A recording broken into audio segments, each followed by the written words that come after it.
Hello and welcome to the AI, your English news bulletin. I'm Akivito and these are the headlines. The NSC and IM has asked shops and business establishments in what it called Naga till 12 noon on August 3 as a mark of protest against the government of India for, according to the group, keeping silent on the framework agreement after 6 years. The group issued a press release on August 1st, Sunday.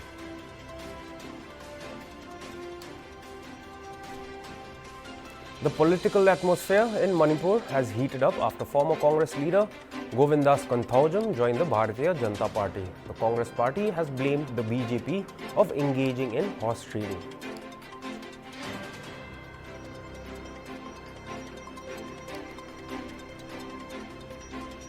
PV Sindhu adds another medal to India's medal tally at the Tokyo Olympics by winning the bronze medal in badminton.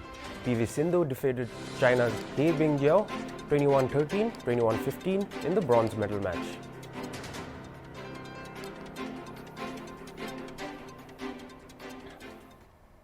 And now the news in details. The NSC and IM has asked shops and business establishments in what it called Naga till 12 noon on August 3 as a mark of protest against the government of India for, according to the group, keeping silent on the framework agreement after 6 years. The group issued a press release on August 1st, Sunday. According to the organization, the framework agreement, which was signed on the 3rd of August 2015 between the government of India and the NSC and IM, is yet to see fulfillment as committed to by the government of India. 6 years down the line, there is no positive response yet from the government of India, the organization stated. As a mark of protest against the government of India for keeping silent on the framework agreement even after 6 years, the NSC and IM stated there will be a total closure of shops and business establishment in Naga till 12 noon at the 3rd of August 2021. The NSC and IM has appealed to the Naga people, public and business groups to show solidarity to the framework agreement. The NSCN's regional authorities and civil society organizations too are requested to cooperate, the press release stated. In the midst of an ongoing border dispute between Mizoram and Assam, Rajasthan Chief Minister Ashok Gehlot on Sunday expressed grave concern over the row and the violence, claiming a large number of lives and many people injured. The conflict between Assam and Mizoram is a serious matter. For the first time in the history of the country, a state has issued a travel advisory for its residents not to travel to another state, tweeted Gehlot. The minister expressed sadness by the FIR filed against Assam Chief Minister Himanta Biswa Sarma and 4 senior officers of the state police and 2 more officials by the Mizoram police. The NDA government should also take the citizen into confidence on why such situation suddenly happened after the visit of the Home Minister, he tweeted. The central government should resolve the border issue as soon as possible through mutual dialogues of political parties and non-governmental organizations, the minister added. On July 26, the border dispute between the two states peaked as a fierce gun battle between the forces of the two states resulted in the death of 5 police personnel and 1 civilian, he said. 1 injured policeman succumbed to his injuries later, taking the total number of policemen killed to 6. At least 50 people were injured in the incident. A total of 6 companies of the Central Reserve Police Force have been deployed at the site where the policeman died, he added. The political atmosphere in Manipur has heated up after former Congress leader Govindas Kanthaujam joined the Bharatiya Janata Party. The Congress party has blamed the BJP of engaging in horse trading. Replying to Chief Minister N. Biren Singh's statement that more MLAs of the Congress will join the BJP in coming days, the Congress's state president in charge, L. Loken Singh, said Govindas Kanthaujam is a defective piece and his behavior shows the lack of political principles. However, L. Loken Singh accepted that his party already knows that 4 other MLAs along with Kanthaujam might join the BJP, but as in the formal function that was conducted on August 1st, only Kanthaujam joined the BJP and that, it seems, the BJP had failed in getting the others in. Loken Singh said that the leadership crisis in the Congress party has been fully resolved as Kanthaujam was the troublemaker in the party and his exit from the party marks a new beginning, he added. Ending speculations, former MPCC president Govindas Kanthaujam had joined the BJP on Sunday. In a function held at the party's headquarters in New Delhi, Kanthaujam shook hands with central leaders of the BJP. Badminton star Pusarla Venkata Sindhu on Sunday evening scripted history as she won the bronze medal in the women's single event at the Tokyo Olympics 2020. The 26-year-old defeated China's He Bingjiao 21-13 and 21-15 in two straight games at the Musashino Forest Plaza to win the bronze medal. With a win over Bingjiao, Sindhu has become the second Indian athlete after wrestler Sushil Kumar to win two Olympic medals. Sushil, who has been arrested by the Delhi police in connection with the Chhattisgarh Stadium murder case, had won a bronze medal in 2008 and a silver medal in 2012. Earlier, Sindhu had won the silver medal at the Rio Olympics in 2016, which also was her games debut. 16th Foundation Day of Good Samaritan Senior Citizens Home was conducted at their premises at Merima High Court on Sunday, the 1st of August, organized by Good Samaritan Society of Koima. Providing a brief history of how the mission started, Nithono Legise, Managing Director of Senior Citizens Home, said that the home was formally established on August 1, 2005 under the aegis of Good Samaritan Women's Society with a vision and the objective to provide quality healthcare and give love to senior citizens in Nagaland who don't have their own children and family to look after them or have been neglected by their families. The home assures to provide secured shelter, proper nutrition and healthcare to all beneficiaries. She has been on this path for 16 years, and when she looks back on her journey, she is utterly amazed at the gracious hands of God working miracles in her life from then till now, she said. She has seen immense blessings of God upon the ministry, and she can testify before anyone that they began from nothing to achieve everything they have today, she said. In 2010, the government allotted 1 acre of land for the project, and in the same year, the State Bank of India donated 1 van to the old age home. On the 6th of September 2013, the building was inaugurated by the Nagaland Chief Minister's wife, Kaisa Rio. The construction of the home was completed with donations, loan and credit before getting a grant in aid from the government, it is informed. She stated that in 2020, the project was extended to Ngualwa in Perin district. The Social Welfare Department has selected the NGO to set up the Senior Citizens Helpline in the state, which is in progress.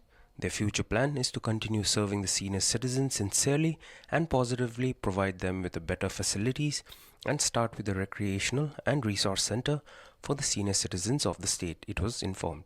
They also seek to encourage and nurture other NGO partners in setting up quality old age homes and daycare centers in other districts.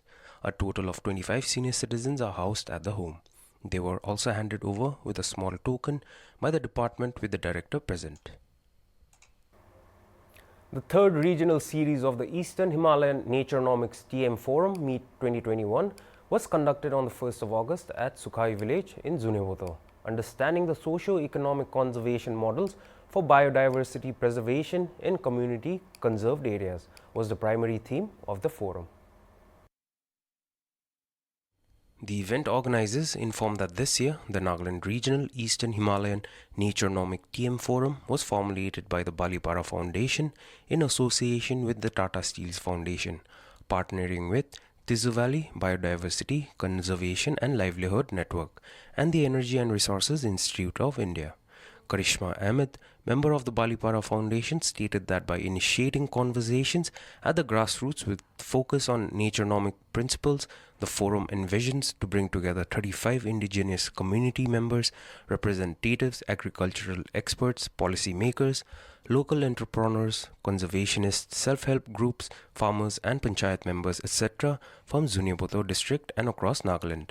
She emphasized that the grassroots colloquium is strategically designed and orchestrated to focus and explore indigenous perspectives on rural future contexts like biodiversity conservation, community-led habitat restoration, harmonious coexistence with nature, grassroots climate action, resilient livelihood through sustainable agricultural practices, and traditional handloom and handicrafts.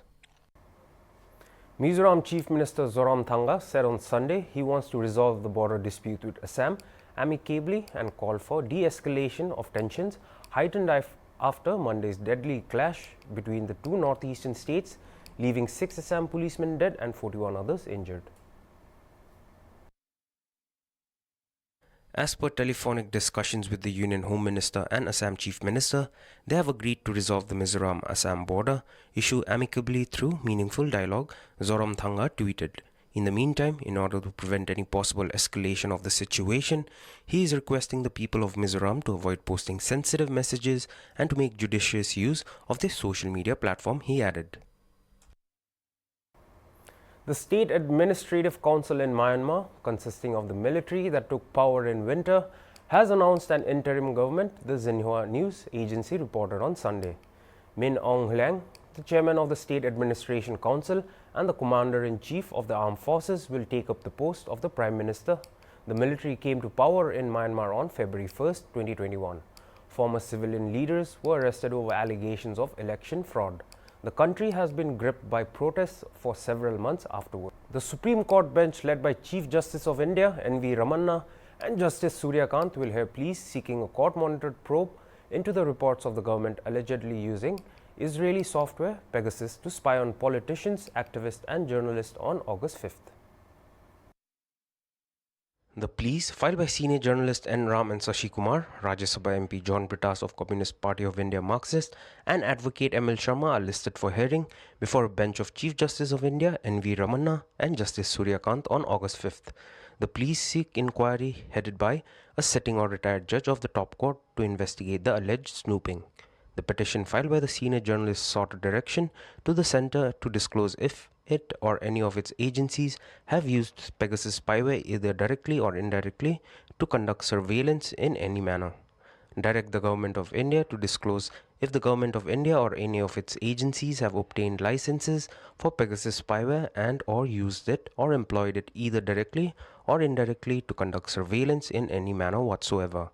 Issue direction of constituting an inquiry to investigate the extent of surveillance on Indian citizens using the Pegasus spyware and other entities responsible for it, headed by a sitting or retired judge of this court duly nominated by this court, stated the plea. India on Sunday assumed the rotating presidency of the United Nations Security Council for August. India will always be a voice of moderation, an advocate of dialogue and a proponent of international law, External Affairs Minister S. Jaishankar said after the country takes over the presidency. As we take over UNSC presidency for August, look forward to working productively with other members. India will always be a voice of moderation, an advocate of dialogue and a proponent of international law, Jaishankar tweeted. The first working day of India's presidency for their current tenure will be Monday, August 2nd. The August presidency will be India's first presidency during its 2021-2022 tenure as non-permanent member of the Security Council. During its presidency, India will be organizing high-level signature events in three major areas: maritime security, peacekeeping, and counter-terrorism. India's permanent representative to the UN, Ambassador T.S. Tirumurti, in a video message on the eve of the country assuming the rotating presidency of the powerful 15-nation UN body, said that maritime security has a high priority for India and it's important for the Security Council to take a holistic approach to this issue. BIFA, a famous name on the United Kingdom's bin collections list, has been fined over Rs 15 crore for exporting household waste to India and Indonesia. The waste firm was penalized on Friday for breaking export law, which the judge called reckless, bordering on deliberate. The government of the United Kingdom informed that BIFA Waste Services Limited's latest breaches of export law, uncovered by the Environment Agency, involved rolling contracts to send vast amounts of waste to India and Indonesia. Material exported illegally included 50,000 tins, 40,000 plastic bags, 25,000 items of clothing, 3,000 nappies, and a frying pan, condoms, and souvenir New York t-shirt. In addition to the 1.5 million fine, BIFA was also ordered to pay costs of over Rs 1.5 crore and proceeds of the crime order of Rs 39.7 lakh. While inspecting the waste, investigators also witnessed a strong putrid smell and an acidic aroma. Malcolm Lithgow, head of waste regulation at the Environment Agency, said that BIFA shipped banned materials to developing countries without having systems in place to prevent the offences. He said that this guilty verdict underlines that anyone producing or handling waste must only export material legally and safely for recycling. Taliban fighters struck Kandahar airport in southern Afghanistan with at least 3 rockets overnight. the insurgent group spokesman said on Sunday, adding that the aim was to thwart air strikes conducted by the Afghan government forces.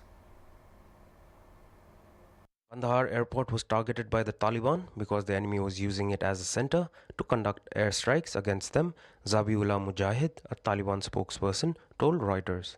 Afghan government officials said the rocket attacks forced authorities to suspend all flights and that the runway was partially damaged. There were no immediate reports of casualties, the officials said.